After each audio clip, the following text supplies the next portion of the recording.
हाँ जी, असीं तां कहने अगर जे इमरान खान साहब इत्थे रहन मौजूद हो सकता भी इंडिया और पाकिस्तान इक्को ही हो जे।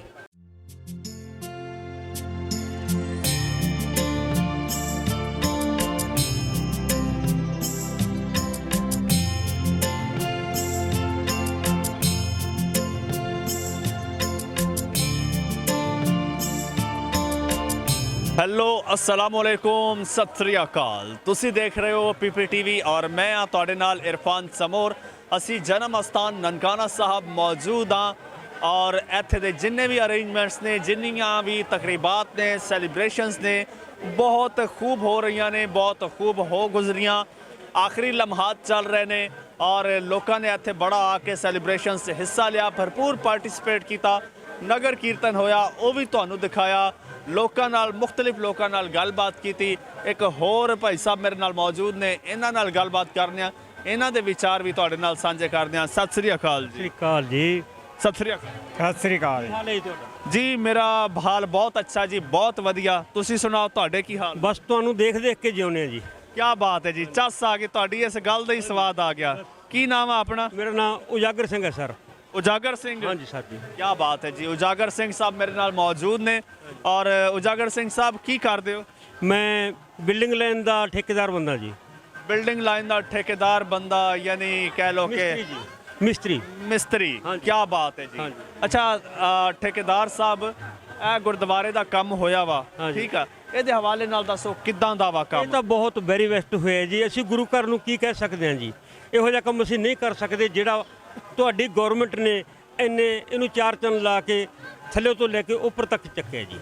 ਅਸੀਂ ਬਹੁਤ ਧੰਨਵਾਦ ਕਰਦੇ ਹਾਂ ਗੁਰਦੁਆਰਾ ਪ੍ਰਬੰਧਕ ਕਮੇਟੀ ਦਾ ਔਰ ਇਮਰਾਨ ਖਾਨ ਦਾ, ਜਿਨ੍ਹਾਂ ਨੇ ਸਾਨੂੰ ਇੱਥੇ ਤੱਕ ਪਹੁੰਚਣ ਦਾ ਬਹੁਤ ਸੁਨਹਿਰੀ ਮੌਕਾ ਦਿੱਤਾ ਹੈ ਜੀ। ਅਸੀਂ ਬਹੁਤ ਬਹੁਤ ਸ਼ੁਕਰਗੁਜ਼ਾਰ ਹਾਂ ਜੀ ਉਹਨਾਂ ਦੇ।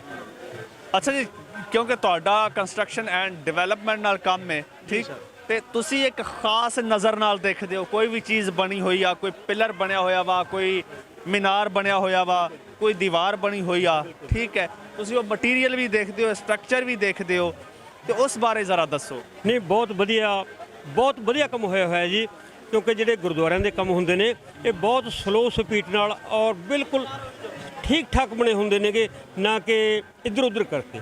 ਜਿਹੜਾ ਠੇਕੇਦਾਰੀ ਲਾਈਨ ਹੈ ਉਹ ਹੋਰ ਹੈ, ਲੇਕਿਨ ਜਿਹੜਾ ਗੁਰਦੁਆਰਿਆਂ ਦਾ ਕੰਮ ਹੁੰਦਾ ਹੈਗਾ ਇਹ ਬਹੁਤ ਸਲੋ ਐਂਡ ਸਟੱਡੀ, ਜਾਨੀ ਆਰਾਮ ਨਾਲ ਤੇ ਔਰ ਬਿਲਕੁਲ ਸਹੀ ਢੰਗ ਤਰੀਕੇ ਨਾਲ ਹੁੰਦਾ। ਬਹੁਤ ਵਧੀਆ ਹੋਇਆ ਜੀ। ਅਸੀਂ ਬਹੁਤ ਦੇਖ ਕੇ ਸਾਡਾ ਮਨ ਖੁਸ਼ ਹੋਇਆ ਜੀ। ਕਰਤਾਰਪੁਰ ਸਾਹਿਬ ਗੁਰਦੁਆਰਾ ਦੇਖਿਆ? ਨਹੀਂ, ਉੱਥੇ ਅਸੀਂ ਮਤਲਬ ਪੰਜਾ ਸਾਹਿਬ ਤੋਂ ਬਾਅਦ ਫਿਰ ਜਾਵਾਂਗੇ ਜੀ। ਕੋਈ ਆਈਡੀਆ ਹੈ ਕਿ ਕਿੱਦਾਂ ਦਾ ਹੈ? ਫੋਟੋਆਂ ਦੇਖੀ? ਨਹੀਂ ਜੀ, ਅਜੇ ਤੱਕ ਤਾਂ ਅਸੀਂ ਦਰਸ਼ਨ ਵੀ ਨਹੀਂ ਕੀਤੇ ਹੈਗੇ, ਲੇਕਿਨ ਦਰਸ਼ਨ ਕਰਨ ਦਾ ਮੌਕਾ ਜਿਹੜਾ ਉਹ ਸ਼ਾਇਦ ਹੁਣ ਮਿਲ ਜੇ ਜੀ। ਤੁਸੀਂ ਦੇਖਿਆ? ਦੇਖਿਆ ਜੀ, ਬਹੁਤ ਵਧੀਆ, ਬਹੁਤ ਤਰ੍ਹਾਂ ਇਹਦੇ ਨਾਲੋਂ ਵੱਡਾ ਵਾ? ਇਹਦੇ ਨੂੰ ਹਾਂ ਏਰੀਆ ਖੁੱਲ੍ਹਾ ਜੀ ਇਹਦੇ ਨਾਲੋਂ। ਅੱਛਾ, ਤੁਸੀਂ ਕਹਿ ਰਹੇ ਹੋ ਨਾ ਸਲੋ, ਇਹਦੇ ਨਾਲੋਂ ਬਹੁਤ ਵੱਡਾ ਵਾ, ਏਰੀਆ ਬਹੁਤ ਖੁੱਲ੍ਹਾ ਵਾ, ਬਹੁਤ ਵਸੀ ਬਣਿਆ ਵਾ। ਲੇਕਿਨ ਪਤਾ ਕਿੰਨੇ ਦਿਨਾਂ 'ਚ ਬਣਿਆ ਤੇ ਕਿੰਨੇ ਮਹੀਨਿਆਂ 'ਚ? 10 ਮਹੀਨਿਆਂ 'ਚ ਕੰਪਲੀਟ ਹੋ ਗਿਆ ਸਾਰਾ। ਵਾਹ ਜੀ ਵਾਹ, ਵਾਹ ਜੀ ਵਾਹ। ਇਹ ਤਾਂ ਮਤਲਬ ਅਸੀਂ ਕਦੇ ਜ਼ਿੰਦਗੀ ਦੇ ਵਿੱਚ ਸੋਚ ਵੀ ਨਹੀਂ ਸੀ ਸਕਦੇ ਵੀ ਇੰਨਾ ਤੁਹਾਡੀ ਜਿਹੜੀ ਗੁਰਦੁਆਰਾ ਪ੍ਰਬੰਧਕ ਕਮੇਟੀ ਹੈਗੀ ਔਰ ਇਮਰਾਨ ਖਾਨ ਨੇ ਇਸ ਦੇਸ਼ ਦੇ ਮੌਜੂਦਾ ਮੁੱਖ ਮੰਤਰੀ ਸਾਹਿਬਾਨ, ਅਸੀਂ ਉਹਨਾਂ ਦਾ ਬਹੁਤ ਤਹਿ ਦਿਲੋਂ ਸ਼ੁਕਰਗੁਜ਼ਾਰ ਹਾਂ ਜੀ। ਪਹਿਲਾਂ ਇਮਰਾਨ ਖਾਨ ਦੀ ਤੁਸੀਂ ਗੱਲ ਕੀਤੀ ਔਰ ਜਿੰਨੇ ਵੀ ਸਿੱਖ ਸਰਦਾਰ ਨੇ ਇਮਰਾਨ ਖਾਨ ਦੀਆਂ ਬੜੀਆਂ ਤਾਰੀਫਾਂ ਕਰਦੇ ਨੇ, ਤੇ ਇਮਰਾਨ ਖਾਨ ਦੀ ਇਹ ਜਿਹੜਾ ਉਹਨੇ ਸਟੈਪ ਲਿਆ ਹੈ ਲਾਂਘੇ ਵਾਲਾ ਔਰ ਕੋਰੀਡੋਰ ਵਾਲਾ, ਇਹ ਹੀ ਹੈ। ਇਹਦੇ ਇਲਾਵਾ ਹੋਰ ਵੀ ਕੋਈ ਖੂਬੀ ਤੁਹਾਨੂੰ ਨਜ਼ਰ ਆਉਂਦੀ ਹੈ? ਹਾਂਜੀ, ਅਸੀਂ ਤਾਂ ਕਹਿੰਦੇ ਅਗਰ ਜੇ ਇਮਰਾਨ ਖਾਨ ਸਾਹਿਬ ਇੱਥੇ ਰਹਿਣ ਮੌਜੂਦ ਹੋ ਸਕਦਾ ਵੀ ਇੰਡੀਆ ਔਰ ਪਾਕਿਸਤਾਨ ਇੱਕੋ ਹੀ ਹੋ ਜੇ। ਉਹ ਕਹਿੰਦੇ ਭਲਾ ਪਿਆਰ ਤੇ ਸਤਿਕਾਰ ਜਿਹੜਾ ਹੁੰਦਾ ਜੀ ਇਹ ਮਨ ਨੂੰ ਮੋਹ ਕੇ ਅੱਗੇ ਨੂੰ ਬਹੁਤ ਉੱਚੀਆਂ ਮੰਜ਼ਿਲਾਂ ਤੱਕ ਲੈ ਜਾਂਦਾ ਜੀ। ਅੱਛਾ। ਹਾਂਜੀ। ਤੇ ਇਮਰਾਨ ਖਾਨ ਦੇ ਬਾਰੇ 'ਚ ਕਿੰਨਾ ਕੁ ਜਾਣਦੇ ਹੋ? ਇੱਕ ਤਾਂ ਉਹਨੇ ਲਾਂਘਾ ਬਣਾਇਆ, ਹੋਰ ਕੀ ਜਾਣਦੇ ਹੋ ਉਹਦੇ ਬਾਰੇ? ਔਰ ਤਾਂ ਸਿੱਧੂ ਸਾਹਿਬ ਆਏ ਸੀ। ਸਿੱਧੂ ਸਾਹਿਬ ਤੇ ਇਮਰਾਨ ਖਾਨ ਆਪਸ ਵਿੱਚ ਦੋਸਤ ਹੋਣ ਦੇ ਨਾਤੇ ਕਹਿ ਲਓ, ਜਾਣੀ ਉਹਨਾਂ ਨੇ ਇਸ ਰਸਤੇ ਦੀ ਬੈਠ ਕੇ ਮੀਟਿੰਗ ਵਗੈਰਾ ਕੀਤੀ ਜੀ ਔਰ ਸਾਨੂੰ ਇਸ ਮੰਜ਼ਿਲ ਤੱਕ ਲੈ ਕੇ ਆਏ ਜੀ। ਅਸੀਂ ਉਹਨਾਂ ਦਾ ਬਹੁਤ ਸ਼ੁਕਰਗੁਜ਼ਾਰ ਹਾਂ ਜੀ। ਔਰ ਅਸੀਂ ਆਪਣੇ ਵੀ ਹਿੰਦੁਸਤਾਨ ਦੇ ਮੁੱਖ ਮੰਤਰੀ ਸਰਦਾਰ ਮੋਦੀ ਜੀ ਔਰ ਇਸ ਟਾਈਮ ਦੀ ਹਕੂਮਤ ਜੋ ਵੀ ਹੈ, ਅਸੀਂ ਸਭ ਦਾ ਬਹੁਤ ਧੰਨਵਾਦ ਕਰਦੇ ਹਾਂ ਜੀ, ਜਿਨ੍ਹਾਂ ਨੇ ਮਤਲਬ ਗੌਰਮੈਂਟ ਤੋਂ ਵੀਜ਼ਾ ਲੈ ਕੇ ਸਾਨੂੰ ਅੱਜ ਇੱਥੇ ਤੱਕ ਦੇਖਣ ਦੇ ਵਾਸਤੇ ਮੌਕਾ ਦਿੱਤਾ ਜੀ। ਕੀ ਬਾਤ ਹੈ ਜੀ, ਜ਼ਬਰਦਸਤ। ਤੇ ਆਪਣਾ ਸਰਦਾਰ ਜੀ ਤੁਸੀਂ ਕਿੰਨੇ ਦਿਨਾਂ ਦਾ ਟੂਰ ਲੈ ਕੇ ਆਏ ਹੋ ਇੱਥੇ, ਕਦੋਂ ਵਾਪਸ ਜਾਣਾ ਹੈ? ਇੱਥੇ ਜੀ ਅਸੀਂ 17 ਤਰੀਕ ਨੂੰ ਆਏ ਸੀ ਔਰ 26 ਨੂੰ ਸਾਡੀ ਵਾਪਸੀ ਹੈ ਜੀ। ਤਕਰੀਬਨ 10 ਕੁ ਦਿਨ ਦਾ ਟੂਰ ਹੈਗਾ ਜੀ। ਵੈਸੇ ਮੈਂ ਇਹਨੂੰ ਟੂਰ ਨਹੀਂ ਕਹਿਣਾ ਚਾਹੁੰਦਾ, ਅਸੀਂ ਤਾਂ ਯਾਤਰਾ ਹੀ ਕਵਾਂਗੇ। ਯਾਤਰਾ? ਹਾਂਜੀ, ਜਿਹੜਾ ਟੂਰ ਹੁੰਦਾ ਹੈ ਉਹ ਹੋਰ ਪੋਜੀਸ਼ਨ ਹੁੰਦੀ ਹੈ, ਲੇਕਿਨ ਅਸੀਂ ਇੱਕ ਯਾਤਰਾ ਦੇ ਤੌਰ ਤੇ ਆਏ ਹਾਂ, ਨਾ ਕਿ ਟੂਰ ਦੇ। ਸਾਨੂੰ ਇੱਥੇ ਬਹੁਤ ਮਨ ਨੂੰ ਮੋਹ ਲਿਆ ਜੀ, ਤੁਹਾਡੇ ਚੈਨਲ ਵਾਲਿਆਂ ਨੇ ਔਰ ਮੀਡੀਆ ਨੇ ਸਾਰੀ ਨੇ ਔਰ ਮਿਲਟਰੀ ਨੇ, ਤੁਹਾਡੇ ਪੁਲਿਸ ਮਹਿਕਮੇ ਨੇ ਔਰ ਜੋ ਵੀ ਇੱਥੇ ਮਹਿਕਮਾ ਤੁਹਾਡੀ ਮਤਲਬ ਅਸੀਂ ਦੇਖਦੇ ਹਾਂ, ਸਾਨੂੰ ਇੰਨਾ ਪਿਆਰ ਤੇ ਸਤਿਕਾਰ ਦਿੰਦੇ ਨੇ, ਅਸੀਂ ਉਹਨੂੰ ਬਿਆਨ ਨਹੀਂ ਕਰ ਸਕਦੇ। ਇੰਨੇ ਦਿਲੋਂ ਖੁਸ਼ ਹਾਂ ਜੀ ਅਸੀਂ। ਅੱਛਾ, ਤੇ ਆਪਣਾ ਇੱਧਰ ਖਾਣ ਪੀਣ ਦਾ ਵੀ ਇੰਤਜ਼ਾਮ ਹੈਗਾ ਹੈ? ਮੈਂ ਕਹਿੰਦਾ ਜੀ ਗੁਰੂ ਦੇ ਦੁਆਰੇ ਤੇ ਜਦੋਂ ਕੋਈ ਵੀ ਇਨਸਾਨ ਆਉਂਦਾ ਹੈਗਾ, ਇੱਥੇ ਹਰ ਇੱਕ ਇਨਸਾਨ ਝੋਲੀਆਂ ਭਰ ਕੇ ਲੈ ਕੇ ਜਾਂਦਾ ਹੈ। ਇੱਥੇ ਕਦੇ ਦਾਤੇ ਦੇ ਦਰ ਦੇ ਉੱਤੇ ਕਦੇ ਵੀ ਕਿਸੇ ਚੀਜ਼ ਦੀ ਕੋਈ ਘਾਟ ਕਦੀ ਨਹੀਂ ਹੁੰਦੀ ਜੀ। ਅੱਛਾ, ਆਪਣਾ ਕੁਝ ਖਾਦਾ ਪੀਤਾ? ਮੈਂ ਕਹਿੰਦਾ ਜੀ ਸਵੇਰ ਦੇ ਖਾਈ ਪੀ ਜਾਂਦੇ ਹੈਗੇ, ਪਰ ਜੇ ਜ਼ਿਆਦਾ ਖਾਵਾਂ ਪੀਵਾਂਗੇ ਫਿਰ ਸਿਹਤ ਲਈ ਵੀ ਨੁਕਸਾਨ ਹੁੰਦਾ ਜੀ, ਲੋੜ ਮੁਤਾਬਕ। ਅੱਛਾ, ਸਭ ਤੋਂ ਸਵਾਦੀ ਕਿਹੜੀ ਚੀਜ਼ ਲੱਗੀ?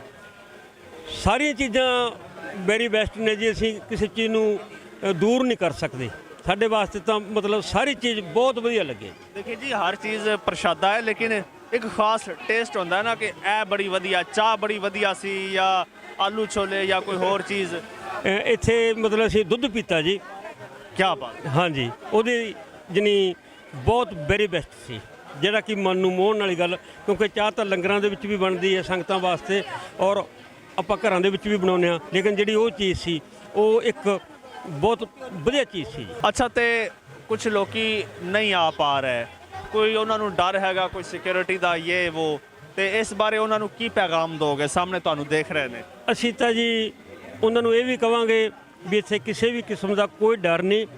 ਹਾਂ, ਇੰਨਾ ਜ਼ਰੂਰ ਹੈ ਵੀ ਅਸੀਂ ਦੋਵੇਂ ਗੌਰਮੈਂਟ ਨੂੰ, ਪਾਕਿਸਤਾਨ ਦੀ ਨੂੰ ਔਰ ਮੋਦੀ ਜੀ ਨੂੰ, ਦੋਨਾਂ ਗੌਰਮੈਂਟਾਂ ਨੂੰ ਹੱਥ ਜੋੜ ਕੇ ਨਿਮਰਤਾ ਸਹਿਤ ਬੇਨਤੀ ਕਰਦੇ ਹਾਂ, ਆਉਣ ਵਾਲੇ ਟਾਈਮ ਦੇ ਵਿੱਚ ਵੱਧ ਤੋਂ ਵੱਧ ਵੀਜ਼ੇ ਦਿਓ, ਤਾਂ ਕਿ ਜੋ ਵੀ ਸਿੱਖ ਸੰਗਤ ਇੱਥੇ ਆਵੇ ਉਹ ਵੱਧ ਤੋਂ ਵੱਧ ਇੱਥੋਂ ਲਾਹਾ ਲੈ ਕੇ ਜਾਵੇ।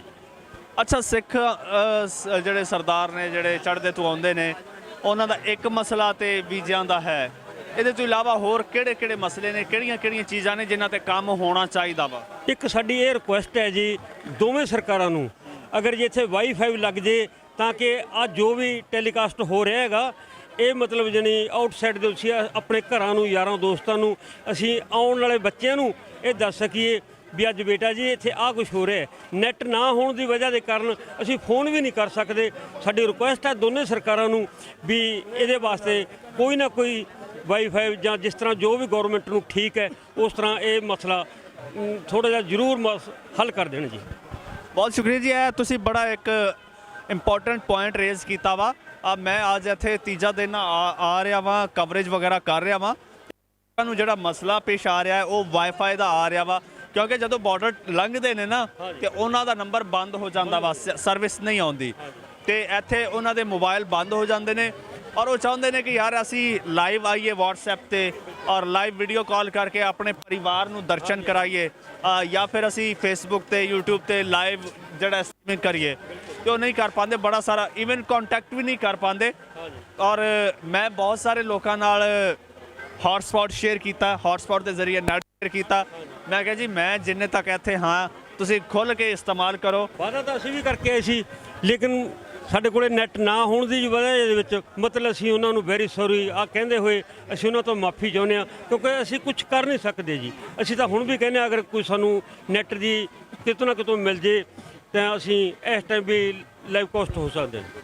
ਮੈਂ ਜੀ ਪੰਜਾਬ ਸਰਕਾਰ ਨੂੰ, ਪੰਜਾਬ ਦੀ ਇੰਤਜ਼ਾਮੀਆ ਨੂੰ ਔਰ ਸਪੈਸ਼ਲੀ ਗੁਰਦੁਆਰਾ ਸਾਹਿਬ ਦੀ ਇੰਤਜ਼ਾਮੀਆ ਨੂੰ, ਗੁਰਦੁਆਰਾ ਨਨਕਾਣਾ ਸਾਹਿਬ ਜਨਮ ਅਸਥਾਨ ਔਰ ਗੁਰਦੁਆਰਾ ਜਿਹੜਾ ਕਰਤਾਰਪੁਰ ਸਾਹਿਬ ਹੈ, ਜਾਂ ਜਿੰਨੇ ਵੀ ਗੁਰਦੁਆਰੇ ਨੇ ਜਿੱਥੇ ਯਾਤਰੀ ਆਉਂਦੇ ਨੇ ਦੂਸਰੇ ਮੁਲਕਾਂ ਤੋਂ, ਉੱਥੇ ਦੀ ਜਿਹੜੀ ਇੰਤਜ਼ਾਮੀਆ ਹੈ, ਪ੍ਰਬੰਧਕ ਕਮੇਟੀ ਜਿਹੜੀ ਹੈ, ਉਹਨੂੰ ਮੈਂ ਇੱਕ ਚੀਜ਼ ਨੋਟਿਸ ਹੀ ਦਿਲਵਾਉਣਾ ਚਾਹੁੰਦਾ ਕਿ ਇੱਥੇ ਆਉਣ ਵਾਲੇ ਬਾਹਰ ਦੇ ਲੋਕਾਂ ਨੂੰ ਸਭ ਤੋਂ ਜ਼ਿਆਦਾ ਪ੍ਰੋਬਲਮ ਵਾਈਫਾਈ ਦਾ ਹੁੰਦਾ ਹੈ।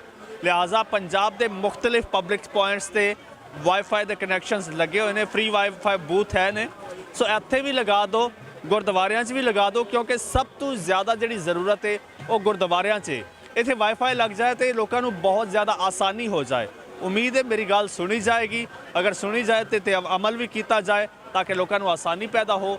ਮੈਨੂੰ ਇਜਾਜ਼ਤ ਦਿਓ, ਰੱਬ ਰੱਖਾ।